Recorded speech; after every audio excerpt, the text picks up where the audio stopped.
स्वागत है आप सभी लोगों का। और आइए आज अपने लोग हीमोफीलिया की वंशागति के बारे में पढ़ें।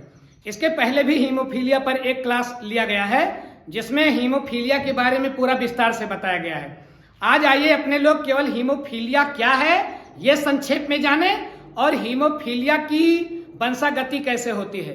हीमोफीलिया कैसा रोग है? अपने लोगों ने पढ़ा है कि हीमोफीलिया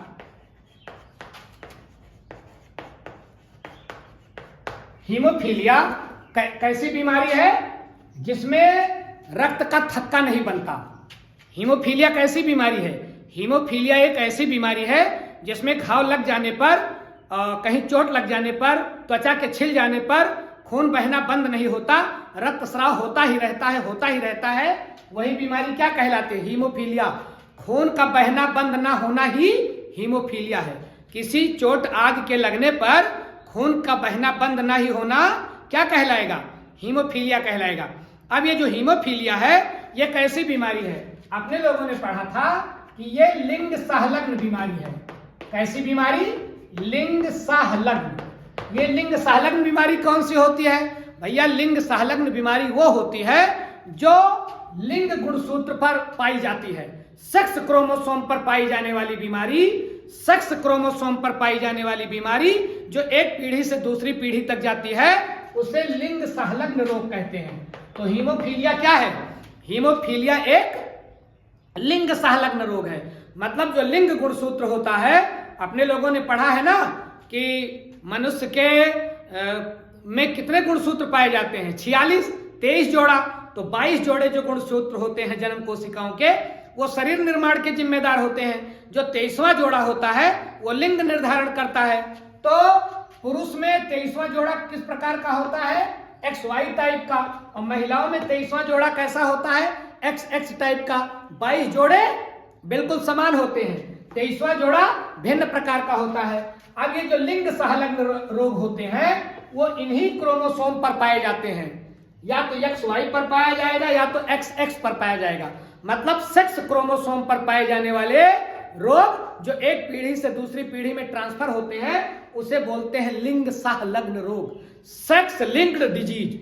जो सेक्स क्रोमोसोम पर पाए जाए वो सेक्स डिजीज होते हैं, सेक्स लिंक्ड डिजीज होते हैं। जो लिंग गुणसूत्र पर पाए जाए लिंग सहलग्न रोग होते हैं। तो ये हीमोफीलिया कैसा रोग है? हीमोफीलिया भी कैसी बीमारी है? हीमोफीलिया भी वही बीमारी है जो लिंग सहलग्न वाली बीमारियां होती हैं। लिंग सहलग्न की जो बीमारियां होती हैं जो सेक्स क्रोमोसोम से मम्मी पापा से संतान में चली जाती हैं, हीमोफीलिया उसी में से एक बीमारी है। अर्थात यह बीमारी भी किस पर पाई जाएगी? महिलाओं में XX पर, पुरुषों में X पर। याद रखिएगा ये जो लिंग सहलग्न बीमारियां होती हैं, जो सेक्स लिंक्ड डिजीज होती हैं, ये हमेशा और हमेशा X क्रोमोसोम पर पाई जाती हैं, Y क्रोमोसोम पर कभी नहीं पाई जाती। ये बात ध्यान रखिएगा। लिंग सहलग्न जितनी बीमारियां होती हैं वो किस क्रोमोसोम पर पाई जाती हैं? X नॉट Y पर कभी नहीं।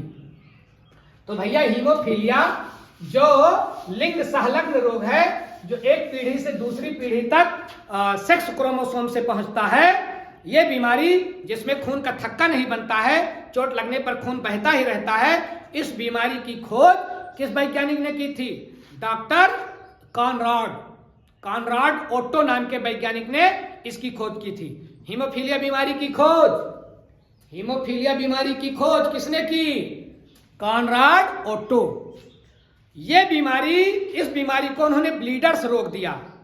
इसी बीमारी को एक नाम और क्या देते हैं? ब्लीडर्स। इसी बीमारी को शाही बीमारी भी कहते हैं, रॉयल डिजीज कहते हैं। क्यों रॉयल डिजीज कहते हैं इस बीमारी को? क्योंकि ये बीमारी ब्रिटेन की महारानी विक्टोरिया में पाई गई थी, देखी गई थी, और उन महारानी से उनके संतान में गई, उनके संतान पुत्र में गई, पुत्र एक्सपायर हो गया, पुत्रियों में गई, पुत्रियों की शादी और राजघरानों में हुई। ये बीमारी राजघरानों तक फैलती चली गई महारानी विक्टोरिया से। इसीलिए इसको शाही बीमारी भी कहा जाता है। रॉयल डिजीज हीमोफीलिया, ब्लीडर्स रोग हीमोफीलिया। खोज कॉनराड, शाही बीमारी क्यों? क्योंकि महारानी विक्टोरिया में इसको पाया गया और उससे ये अनेक राजवंशों में उन्हीं की संतानों के द्वारा फैली। इतनी बात कंफर्म हो गए। अब आप लोगों के मन में प्रश्न आ रहा होगा कि सर ये हीमोफीलिया जो होता है ये माता पिता से तो जो है संतानों में जाता है सेक्स क्रोमोसोम से, लेकिन ये माता पिता में कैसे होगा? तो जवाब आया कि उनके माता पिता से। फिर उनके माता पिता में कहां से होगा? उनके माता पिता से। तो पहली बार कैसे हुआ होगा? तो भैया ध्यान रखिए कि पहली बार कैसे हुआ होगा ये रोग हीमोफीलिया। तो पहली बार ये हुआ होगा जीन उत्परिवर्तन से। अब आप बोलोगे सर जीन क्या होता है?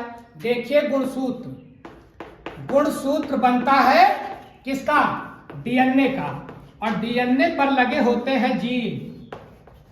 डीएनए पर क्या लगे होते हैं? जीन। जीन ऐसे समझे जैसे अपना मोबाइल नंबर। ध्यान दें आप, जैसे किसी का मोबाइल नंबर है 0 1 2 3 4 5 6 7 8 9, ये किसी का मोबाइल नंबर है। अब यही जीन है।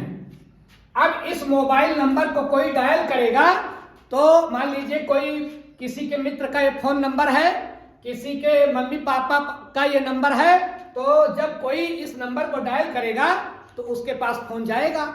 लेकिन आप लोग ध्यान रखें, इसी डिजिट में से कोई एक डिजिट को दूसरी दबा दे, जैसे 3 की जगह 4 4 कर दे, तो जिस व्यक्ति के पास फोन जाना है उसी के पास जाएगा, कहीं और मिल जाएगा। निश्चित रूप से फोन कहीं और मिल जाएगा। एक डिजिट गड़बड़ हुई, फोन कहीं और मिल जाएगा। तो ठीक इसी प्रकार से जैसे एक डिजिट गड़बड़ होने से फोन मिलना रहेगा कहीं और, मिल जाएगा कहीं और। फोन जाना रहेगा दोस्त के पास, पहुंच जाएगा दुश्मन के पास। कब? जब एक डिजिट हो जाएगी गड़बड़। ठीक उसी प्रकार से अपने लोगों के डीएनए पर जो गुणसूत्र जिसका बना होता है, गुणसूत्र बना होता है डीएनए का, और उसके ऊपर लड़ियों के रूप में पाया जाता है जीन, छोटी छोटी रचना। तो उसको आप मोबाइल नंबर जान ले। अगर एक जीन इधर उधर हो गया, जीन की जो लड़ियां माला की तरह पाई जाती हैं, हार की तरह सजी होती हैं डीएनए के ऊपर, गुणसूत्र के ऊपर, ये जीन अगर इधर उधर हो गया, एक भी जीन, हर लक्षण के लिए एक जोड़ा जीन जिम्मेदार होता है। त्वचा का रंग कैसे होगा, आंखों का रंग कैसे होगा, बालों का रंग कैसा होगा, अंगुली कितनी लंबी होगी, हर चीज के लिए एक जोड़ा जीन जिम्मेदार होता है। अब ये जीन किसी कारणवश अगर इधर उधर हो गया, जैसे मोबाइल नंबर गलत डायल हो गया तो कुछ और चला गया, कहीं और फोन चला गया, वैसे ही अगर ये जीन इधर उधर हो गया एक भी, तो फिर इसको बोलते हैं जीन उत्परिवर्तन, म्यूटेशन। जीन के इधर उधर हो जाने को, जीन के डैमेज हो जाने को, जीन की संख्या घट बढ़ जाने को क्या बोलते हैं? जीन उत्परिवर्तन, म्यूटेशन। तो म्यूटेशन अगर हो जाता है तो कोई ना कोई नई चीज बन के तैयार हो जाती है। तो ये जो हीमोफीलिया बीमारी है ये सबसे पहले कैसे होगी? भैया ये सबसे पहले होगी तब जब जीन इधर उधर हो जाएगा। तब जीन इधर उधर हो गया, हीमोफीलिया हो गई। अब ध्यान दें कि जब अपने लोगों के बॉडी में कहीं चोट लगती है तो 13 लोग खून जमाने के लिए दौड़ते हैं। कितने लोग?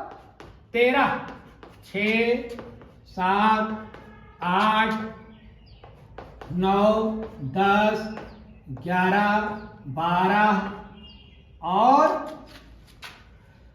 देखिए 8 हो गया, 9 हो गया, 10 हो गया,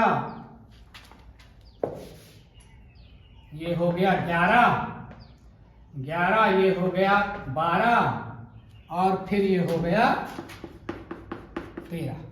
तो देखिए 1, 2, 3, 4, 5, 6, 7, 8, 9, 10, 11, 12, 13। ये 13 लोग, 13 फैक्टर हैं जो खून को थक्का बनाने के लिए दौड़ते हैं जब अपने लोगों को कहीं चोट लगती है। तो ये एक एक प्रकार के प्रोटीन हैं। अब इसमें से जो है अगर आठवां फैक्टर खराब हो गया तो हीमोफीलिया ए, और 9वां फैक्टर खराब हो गया हीमोफीलिया बी, 11वां फैक्टर खराब हो गया, हीमोफीलिया सी। इसी प्रकार से हीमोफीलिया की बीमारी हो जाएगी। 13 लोग खून जमाने के लिए जिम्मेदार हैं, लेकिन अगर 8वां फैक्टर कह दे हम कामें नहीं करेंगे तो खून नहीं जमेगा।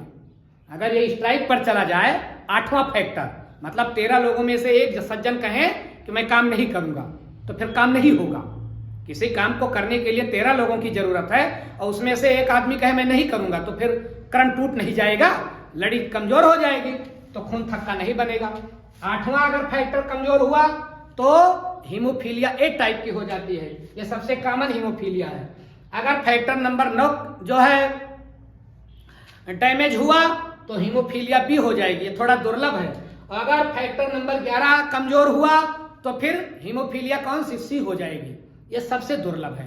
तो भैया इस प्रकार से हीमोफीलिया बीमारी के लिए जिम्मेदार हैं factor number 8, factor number 9, factor number 10, factor number 8, factor number 9 और फैक्टर नंबर 11। ये 3 लोग जिम्मेदार हैं। तो ए बी सी इस प्रकार की हीमोफीलिया होती है। तो अब अगर मम्मी पापा में जीनी उत्परिवर्तन के कारण हीमोफीलिया हो गया किसी को, तो संतान में ये बीमारी अपने आप चली जाएगी। लेकिन मम्मी पापा में, मम्मी पापा के मम्मी पापा में, उनके मम्मी पापा में, पीछे की पीढ़ी में सबसे पहले कब होगा?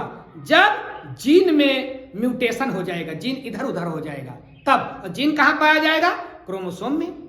जीन कहां पाया जाएगा? क्रोमोसोम में। बिल्कुल वैसे जैसे मैंने आपको बता दिया कि मोबाइल नंबर की डिजिट सजी होती है, ठीक वैसे जीन की डिजिट सजी होती है। जीन इधर उधर हुआ नहीं कि कुछ का कुछ हो गया। इसकी चर्चा अपने लोग बाद में भी कर लेंगे, अनेकों जगह ये काम में आएगा जीनी उत्परिवर्तन। तो अब देखें कि चूंकि ये बीमारी किसके पास रहती है, मम्मी पापा से आएगी, सेक्स क्रोमोसोम पर होगी, अगली पीढ़ी में जाएगी, तो निश्चित रूप से जिम्मेदार कौन होंगे? मम्मी पापा, क्योंकि ये बीमारी पीढ़ी दर पीढ़ी फैल रही है। वैसे पीढ़ी दर पीढ़ी के अलावा म्यूटेशन के द्वारा अपने आप भी हो सकती है, लेकिन यहां अपने लोगों को केवल समझना है कि कैसे एक पीढ़ी में से दूसरी पीढ़ी में जाएगी, ये बात केवल समझना है। बाकी किसी में, अगर किसी के मम्मी पापा में बीमारी नहीं है तो बच्चे में भी हो सकती है। किसके कारण? म्यूटेशन के कारण। वही मोबाइल नंबर जैसे गलत डायल हो जाए एक डिजिट, वैसे एक जीन ने काम करना इधर उधर कम कर दिया, हीमोफीलिया हो गया। तो ध्यान रखेंगे अपने लोग कि जीनी उत्परिवर्तन के कारण स्वतः भी ये बीमारी हो सकती है, लेकिन एक पीढ़ी से दूसरी पीढ़ी में कैसे जाएगी ध्यान रखें। जैसे ये है मेल, मतलब ये हो गए पापा, और ये है फीमेल, ये हो गई मम्मी, ये पापा, ये मम्मी। अब मान लीजिए पापा के पास ये बीमारी नहीं है और मम्मी में एक क्रोमोसोम पर हीमोफीलिया का जीन है, दूसरे पर नहीं है। तो देखें जरा कि संतान, कैसी संतान होने की संभावना है। अब ये तो पापा हो गए सामान्य, पापा में कुछ टेंशन नहीं है, पापा एकदम सामान्य है, इनका खून आराम से जो है कहीं घाव लगेगा तो 4-5 मिनट में जम जाएगा, खून का बहना बंद हो जाएगा। मम्मी के एक एक्स पर हीमोफीलिया का लक्षण है तो मम्मी का भी खून आराम से चोट लगने पर जम जाएगा, क्योंकि जब तक मम्मी के मतलब लेडीज के मतलब फीमेल के दोनों क्रोमोसोम प्रभावित नहीं होते तब तक ये बीमारी महिलाओं में दिखती नहीं है। महिलाओं में देर से दिखेगी, एक आध पीढ़ी बाद, क्योंकि जब तक दोनों क्रोमोसोम प्रभावित नहीं होंगे कुछ होगा ही नहीं। तो ये कहलाएंगी वाहक। मम्मी क्या कहलाएंगी? वाहक, क्योंकि इनके पास ये ले जा रही हैं, कैरियर हैं, लेकिन ये बीमारी से ग्रसित नहीं है। जरा देखें क्या क्या परिस्थिति हो सकती है। देखिए अगर ये वाला एक्स इस एक्स से मिला तो क्या होगा? एक्स एक्स एच, तो ये होने वाली संतान क्या होगी? फीमेल, लेकिन ये फीमेल होगी क्या? एक क्रोमोसोम तो जो है बाधित है ना, लेकिन तब तक ये बीमारी फीमेल में नहीं होगी। मैंने बताया जब तक दोनों एक्स पर नहीं होगा, तो ये हो जाएगा वाहक। ये जो फीमेल होगी, लड़की होगी, वो वाहक होगी। एक और स्थिति देखें, दूसरी स्थिति, अगर ये एक्स इस एक्स से मिला तो बताइए क्या होगा? एक्स एक्स, ये एक्स बिल्कुल ठीक ठाक है, ये भी एक्स, तो संतान कैसी होगी? XX फीमेल, लेकिन कैसी फीमेल? सामान्य फीमेल। कैसी फीमेल? सामान्य फीमेल होगी, सामान्य फीमेल हो गई। अब तीसरी कंडीशन देखें, ये Y और मिल जाए इस X से, तो देखिए क्या होगा? XX और Y। तो देखिए XY संतान क्या होगी? संतान तो होगी मेल। XY पर संतान क्या होती है? मेल। लेकिन इसके X क्रोमोसोम पर H है, मतलब हीमोफीलिया का जीन है, हीमोफीलिया का लक्षण है, तो यह संतान हो जाएगी हीमोफिलिक। कैसी हो जाएगी? हीमोफिलिक। अब ये लड़का होगा, लेकिन इसमें हीमोफीलिया की बीमारी आएगी, अर्थात इसका खून चोट लगने पर बहना बंद नहीं होगा, रक्तस्राव होता रहेगा। यही हीमोफीलिया है। और एक स्थिति और देखें, अगर Y मिला इस X से तो क्या होगा? होने वाली संतान क्या होगी? होने वाली संतान होगी मेल। कैसी में मेल? कैसी मेल? हुई तो लड़का मेल, लेकिन XY बताइए किसी पर जो है हीमोफिलिक जीन है? नहीं है, तो ये होगा सामान्य। तो अब ध्यान रखें कि अगर पापा सामान्य है, मम्मी वाहक है, तो संतान कैसे हो सकती है? 25% संतान तो वाहक लड़की होगी, 25% संतान लड़का हीमोफिलिक होगा, 25% संतान लड़की सामान्य होगी, और 25% संतान लड़का और सामान्य होगा। 25% वाहक, 25% हीमोफिलिक, 25% सामान्य लड़की और 25% सामान्य लड़का। 25% वाहक होगी, 25% लड़के हीमोफिलिक होंगे। तो इस प्रकार से ये तब की वंशागति है जब पापा सामान्य हो और मम्मी हीमोफीलिया की वाहक हो। मम्मी में हीमोफीलिया का जो है कोई लक्षण ना हो, केवल क्रोमोसोम X1 प्रभावित होगा। तो एक और स्थिति देखें, एक स्थिति और देखें। देखिए, अगर पापा है हीमोफिलिक, हीमोफिलिक कैसे हो जाए? X पर चला जाएगा।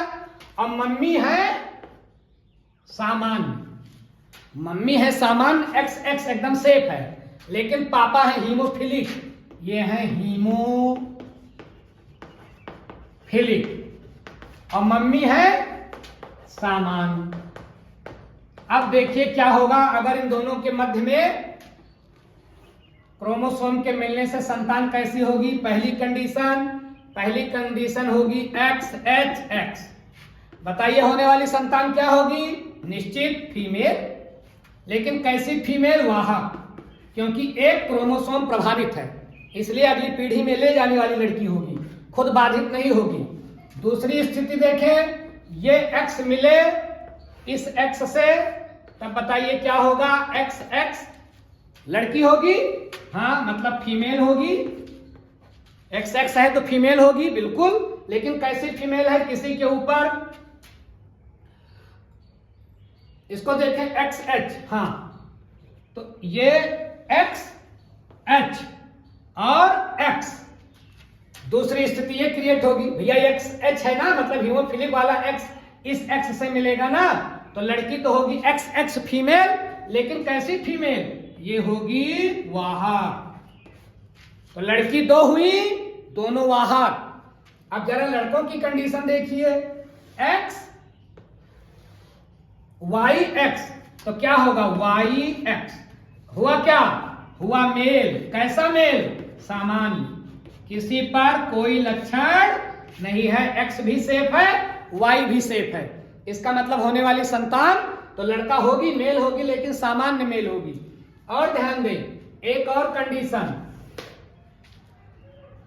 कंडीशन ध्यान दें। अब इसको देखें आप, YX Y, संतान कैसी होगी? संतान होगी मेल। XY पर मेल होती है, अपने लोगों ने पहले ही पढ़ा है। और कैसी होगी? किसी पर हीमोफिलिक है ना, तो ये होगी सामान्य। तो देखिए पापा तो थे हीमोफिलिक, पापा तो थे हीमोफिलिक, लेकिन होने वाली संतान में कोई भी हीमोफिलिक नहीं हुआ।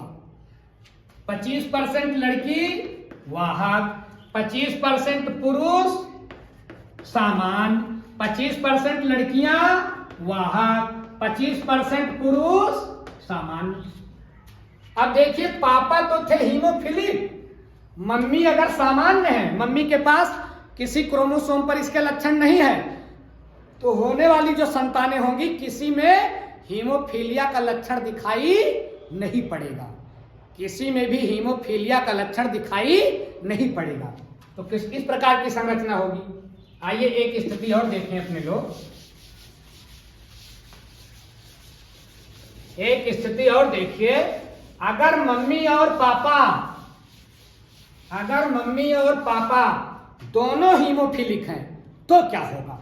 देखिए, एक्स एच वाई, ये हो गया मेल मतलब पापा, और एक्स एच और एक्स एच मतलब ये हीमोफिलिक मम्मी है। हीमोफिलिक, ये हीमोफिलिक मम्मी है, इसको लिख दीजिए फीमेल, और ये हीमोफिलिक पापा है, फिलिक, क्योंकि एक्स क्रोमोसोम पर एच है, एक्स एक्स दोनों पर है। ऐसी स्थिति में क्या होगा? ऐसी स्थिति में पहली स्थिति देखें, एक्स एच होगी, फीमेल लड़की होगी। कैसी लड़की होगी? दोनों है, ये होगी हीमोफिलिक। कैसी लड़की होगी? हीमोफिलिक। आप दूसरी स्थिति देखें, ये एक्स इस एक्स से मिलेगा, तो बताइए एक्स एच संतान क्या होगी? संतान होगी फीमेल, लड़की होगी। एक्स एच है, दोनों एक्स प्रभावित है। कैसी लड़की होगी? हीमोफिलिक होगी, हीमोफिलिक लड़की हो गई। ठीक है, अब आए तीसरी कंडीशन, वाई और इस एक्स को मिलाएं, तो एक्स एच और वाई, बताइए संतान कैसी होगी? संतान होगी मेल, लड़का होगा। कैसा लड़का होगा? हीमो, क्योंकि लड़कों में केवल एक, अगर एक्स गुणसूत्र पर भी आ गया लक्षण तो लड़का गया काम से, उसको बीमारी हो जाएगी। और चौथी कंडीशन क्या होगी? चौथी कंडीशन होगी वाई और ये वाला एक्स, तो बताइए क्या होगा? एक्स एच और वाई, बताइए क्या होगा?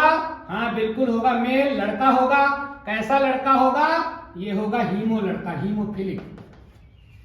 बात समझ गए? अगर मम्मी भी हीमोफिलिक और पापा भी हीमोफिलिक तो स्थिति क्या बनेगी? तो फिर लड़की भी हीमोफिलिक होगी, लड़के भी हीमोफिलिक होंगे। लेकिन अगर पापा हीमोफिलिक थे, अभी पीछे देखा गया, और मम्मी बिल्कुल ठीक थी, तो आने वाली संतान में कोई भी हीमोफिलिक नहीं होगा। ये आपसे प्रश्न पूछा जा सकता है कि किस स्थिति में अगर पापा हीमोफिलिक हैं और मम्मी जो है वो हीमोफिलिक नहीं है, तो होने वाली संतान में कितने % हीमोफिलिक होंगे? 1 भी % हीमोफिलिक नहीं होंगे। केवल लड़कियां क्या बनेंगी? वाहक बनेंगी। तो ये कैसी बीमारी है? ये बीमारी है सेक्स लिंग बीमारी, लिंग सहलग्न बीमारी। इसलिए अगर हमको पता है कि लड़के लड़की में होने वाला जो शादी होने वाली है, अगर पता हो कि कौन हीमोफिलिक है, और अगर जांच करके और सब साइंटिफिक जो ये व्यवस्थाएं हैं उनका उपयोग करके शादी विवाह किया जाए, तो आने वाली संतान में हीमोफीलिया बीमारी को रोका जा सकता है। कि किस तरह से शादी करें कि कमिंग जनरेशन में उसको रोका जा सके। बाकी हीमोफीलिया अगर किसी को है तो बहुत सारे ट्रीटमेंट हैं जो मैंने पिछले वीडियो में आपको बताए थे।